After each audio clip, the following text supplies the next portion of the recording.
sekalian, kembali lagi bersama saya Heri Wicaksono SHMH di channel Solusi Hukumnya HWA. Pada kesempatan hari ini saya hadir kembali menyapa Bapak Ibu pemirsa Solusi Hukumnya HWA untuk berbagi pengetahuan tentang hukum mengenai bagaimana sih orang asing bisa memiliki properti di Indonesia. Nah, kenapa saya membahas tentang hal ini?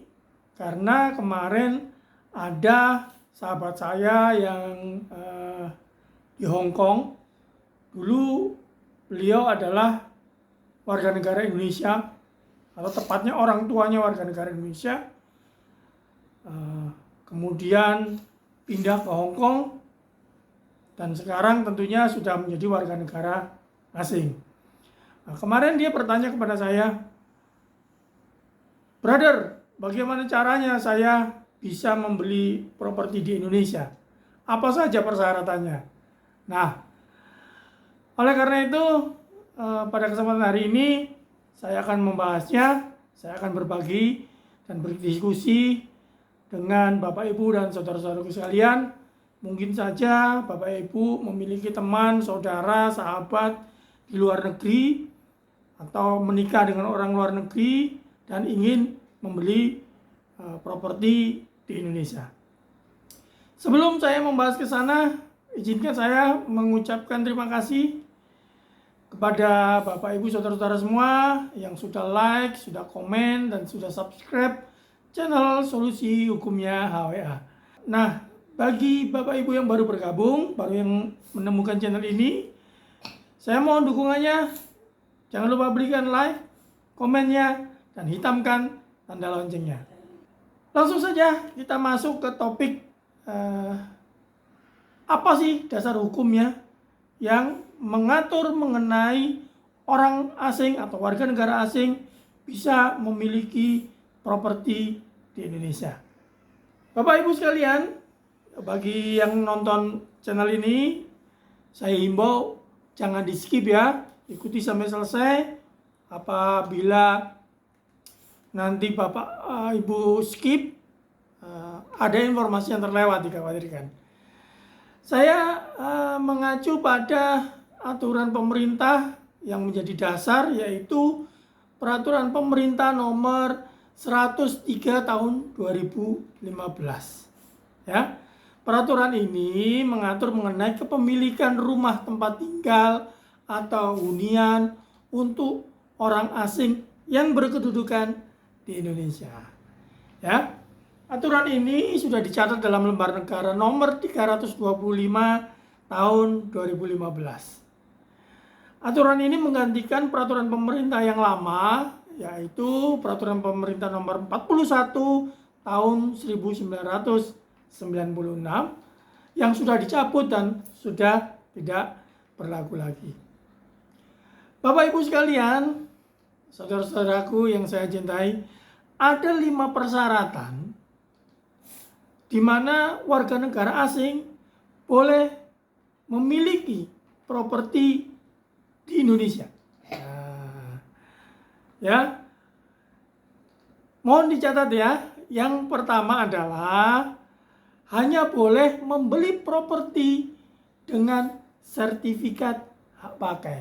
Nah, ini bedanya, bahwasanya warga negara asing yang membeli properti di Indonesia, sertifikat kepemilikannya adalah hak pakai, tidak bisa menjadi hak milik.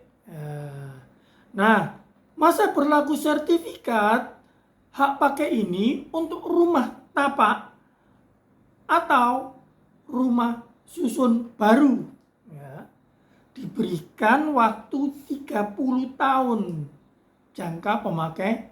Nah, kemudian Bapak Ibu dan saudara-saudara sekalian, izin tersebut boleh diperpanjang menjadi 20 tahun lagi.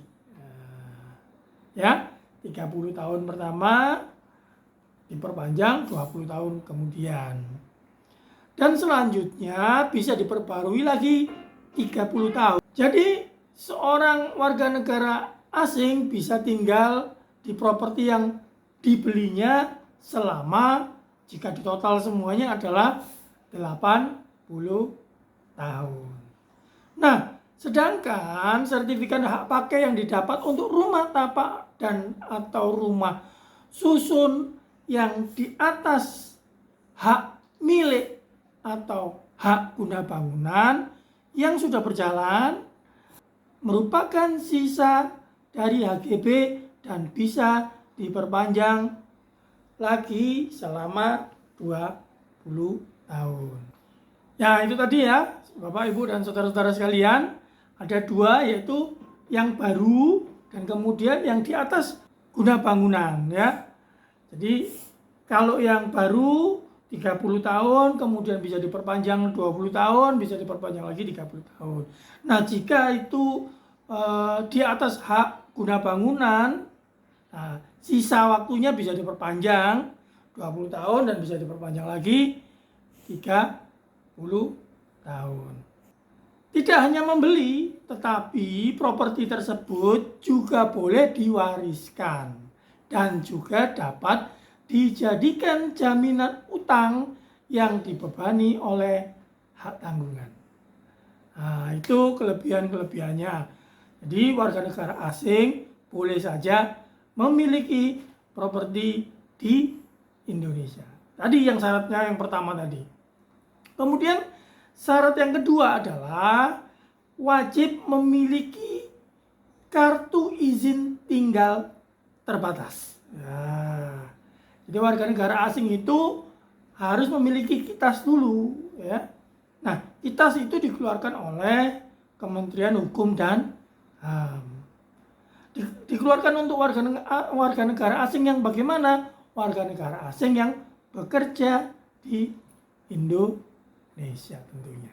KITAS ini bisa diperpanjang 2 tahun sekali ya. Jadi tergantung kebutuhannya. Apabila warga negara asing itu bekerja di Indonesia, kontraknya berapa tahun, itu per 2 tahun sekali KITAS ini wajib diperpanjang.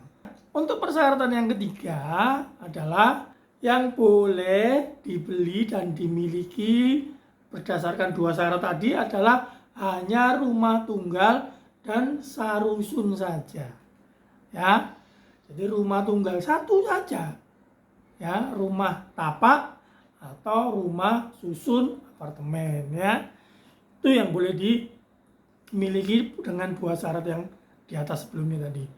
Nah, kemudian syarat yang keempat adalah harga beli properti itu jika orang asing yang membeli itu diatur berdasarkan kawasan dan ada batasan luas propertinya. Ya. Diatur dalam kawasannya harganya. Jadi harganya tidak seperti harga properti jual beli pada umumnya masyarakat di Indonesia gitu ya. Jadi ada kawasan-kawasan tertentu dan ada batasan-batasan harga minimal dan maksimalnya. Kemudian juga ada maksimal luasannya juga. Nah, batasan harga untuk warga negara asing yang membeli hunian dengan standar harga di atas 5 miliar. Hal ini sengaja supaya mencegah warga negara asing membeli harga hunian yang murah ya. Jadi standarnya dibatasi adalah 5 miliar ke atas. Memang ada kawasan-kawasan tertentu yang harganya di bawah 5 miliar ada itu. Jadi ada kawasan memang sudah ditentukan harga-harganya. Ya.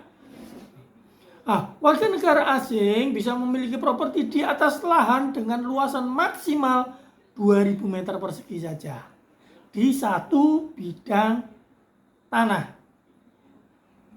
Tetapi jika kehadiran warga negara asing tersebut dirasa membawa dampak positif bagi ekonomi nasional, boleh saja nanti membeli dengan luasan yang lebih. Nah, ini harus memperoleh izin dari menteri tentunya ya. Contohnya mungkin Mas Elon Musk mau ke Indonesia investasi, dan karena dia buka pabrik besar, pabriknya menyerap tenaga kerja luas, perputaran uang di pabriknya besar, tentunya berdampak positif bagi keadaan ekonomi nasional. Maka dia bisa minta izin ke menteri untuk memiliki properti yang luasannya lebih dari batasan yang sudah ditentukan tadi, 2.000 meter persegi satu bidang tanah. Nah, selanjutnya syarat yang terakhir yang kelima adalah kalau mau tadi bekerja, ya, selain bekerja menikah dengan orang Indonesia, itu syarat yang kelima. Supaya apa? Supaya bisa membeli atau memiliki properti di Indonesia. Ya, dengan menikah dengan warga negara Indonesia, warga negara asing itu berkesempatan untuk menjadi warga negara Indonesia tentunya. Ya, warga negara asing yang menikahi WNI dan sudah membeli hunian wajib, nah ini ya tolong dicatat, wajib mencantumkan properti yang dibelinya itu ke dalam perjanjian pranikah. Loh, kenapa Pak? Kan yang beli orang-orang itu.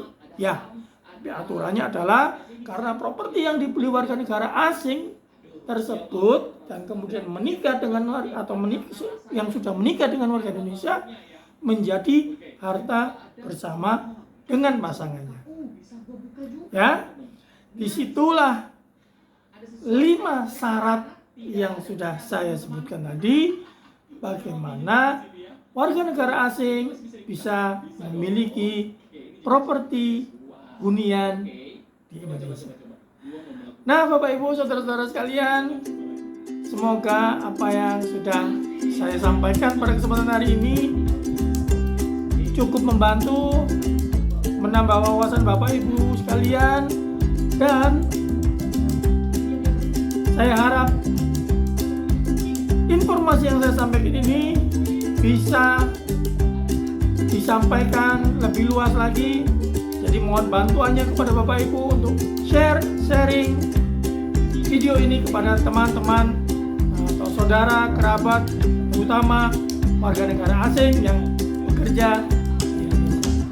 Sekian Bapak Ibu atas perhatian.